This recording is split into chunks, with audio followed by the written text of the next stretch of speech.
Hey guys, and welcome back to the channel. Today we'll be starting a new series of wagon reviews. Something different you don't really see on YouTube is YouTubers doing wagon reviews. So I'm going to start doing some wagon reviews and show you reviews on wagons I have. To start off the first ever wagon review on this channel, I'm doing like a little double special. And as you can tell, it is of the Oxford Rail Warwell wagons. We have two different types here today. We have the Steel Corporation one. And we also have the BR Brown diamond bogeyed one as well. These are the only two Warwells that I kind of like the look of. So I've got about must have now 5 of the brown ones and 3 of the Steel Corporation ones. So I got a nice little lengthy Warwell train. I will be buying like steamrollers and stuff to put on my Warwells and stuff like that, and tanks or whatever, but that's for the future. So let's get on with the review. So as I said, we've got the Oxford Rail Warwell Diamond Bogies BR Brown and the British Steel Corporation Grey. So the accessory, so the box is just standard packaging. It's like the old Hornby packaging before they went to the Ice Cube. Quite a nice looking box, to be fair. Very railway looking.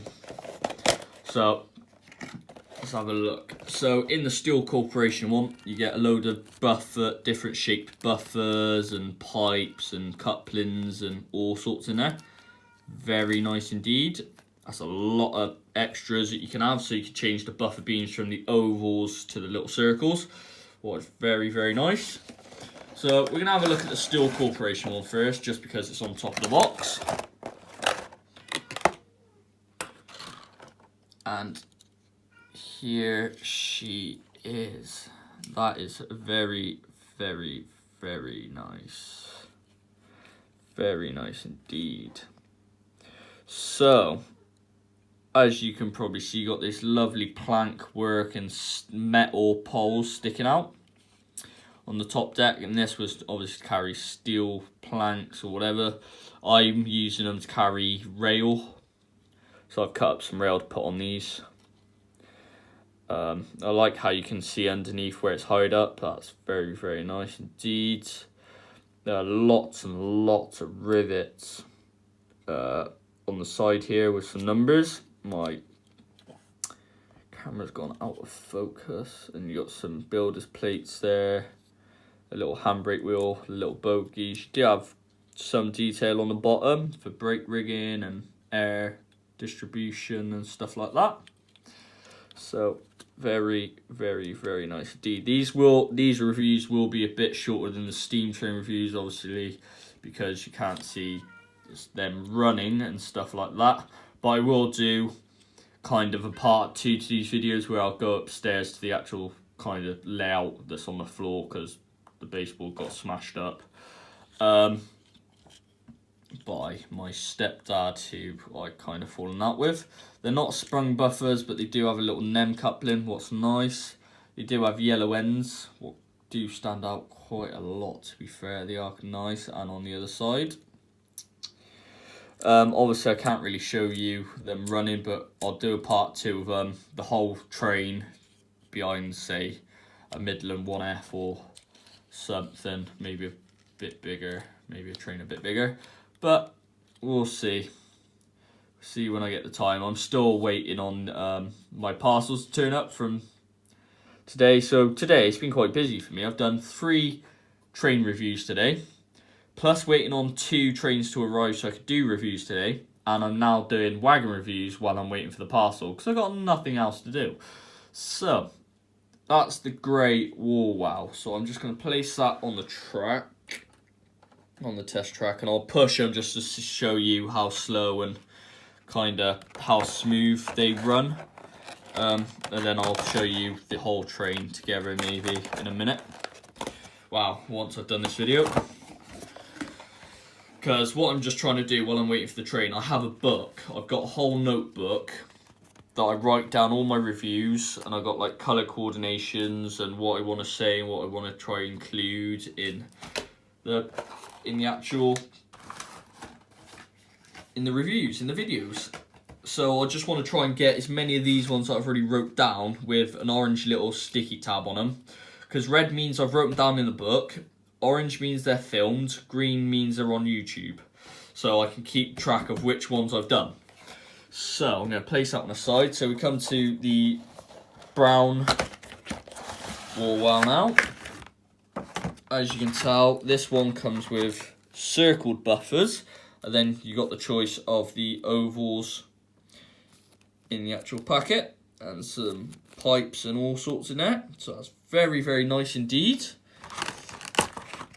Hope you guys are kind of liking this duet of warwells here that are going in. There's 2 wagons in one review. I hope you guys like.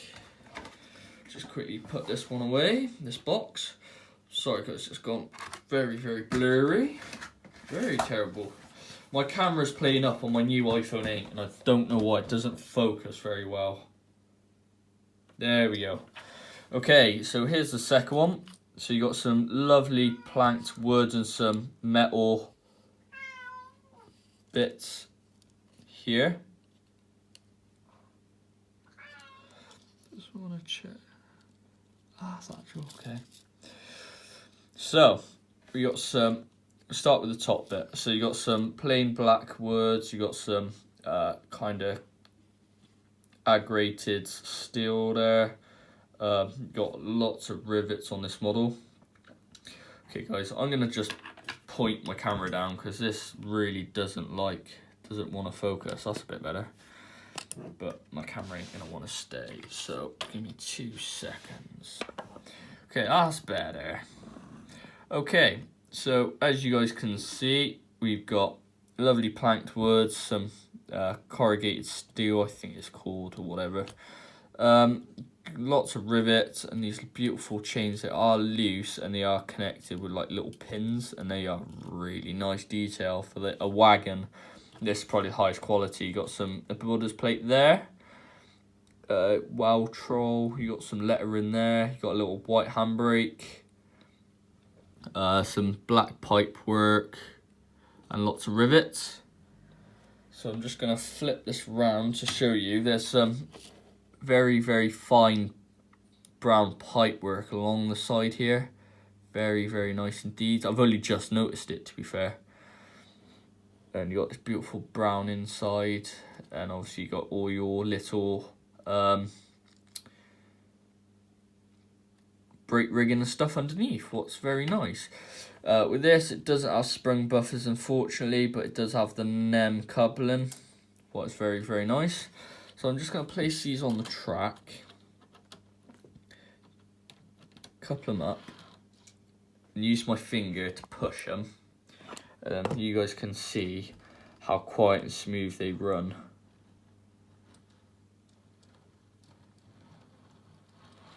There's no some wagons like to wobble or hop around a bit, and these are just so smooth, they're not wobbling. It's literally so smooth.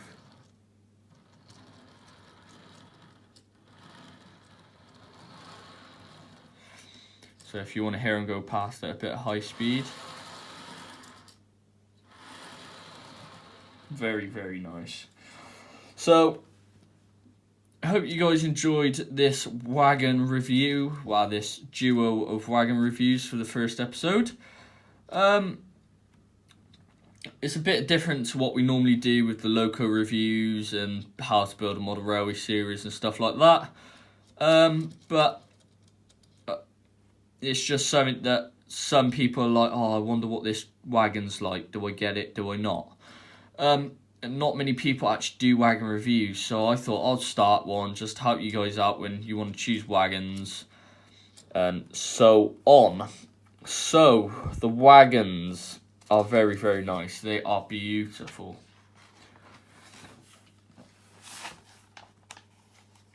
Warwells were kind of built as well. I'll do a little quick brief history. I had a little kind of gander on Google. They were built in the war to carry military vehicles and used for carrying other goods as well.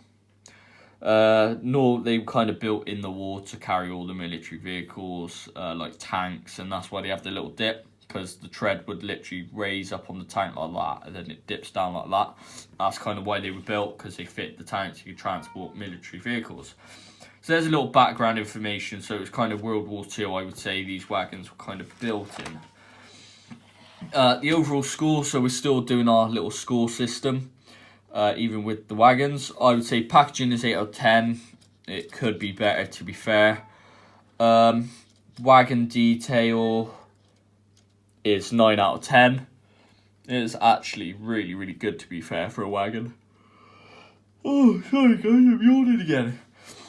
Wagon detail, we've just done that, so that's 9 out of 10. Performance, I would say 10 out of 10. They're so smooth, they don't wobble up and down or side to side like some wagons do.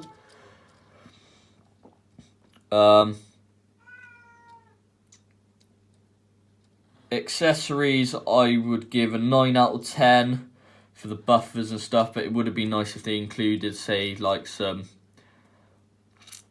loads. I know I bought one of these without the loads, but it would have been nice if they had some like rail or something for this. Would have been quite nice. Or like a loading thing to place over the buffers, because normally, obviously, if they were loading tanks, squish, noisy. That's my cat. Normally when they would load, if they had two of these together, they would have like a little sheet thing that would flip across. They would put across here. So when they load, the tanks just ride straight over, and down into their dips. It would have been nice if they included that, but they haven't. So I've given it a 9 out of 10. So the overall score for these warwells are 9 out of 10. I really do recommend them. They are very, very nice indeed. You can get weathered ones with different colours, different liveries, all sorts. And they are very, very nice wagons. So I do recommend you go down to your local model shop and just buy a couple, because they do look very, very nice if you got a nice length train with them all. I hope you guys enjoyed this video. Well, the first wagon review. Please don't forget to hit this like button. Don't forget to comment if you've got any questions about the warwells, and I'll try and answer them to the best of my ability out of these two. I'm not really too sure what the other liveries are. So if you got any questions about these two that I haven't covered in the video, please let me know in the comments, and I'll answer them with the best of my abilities. And don't forget to hit that subscribe button. Let's try and get to the 50 subscribers. And I'll see you in the next loco or wagon review.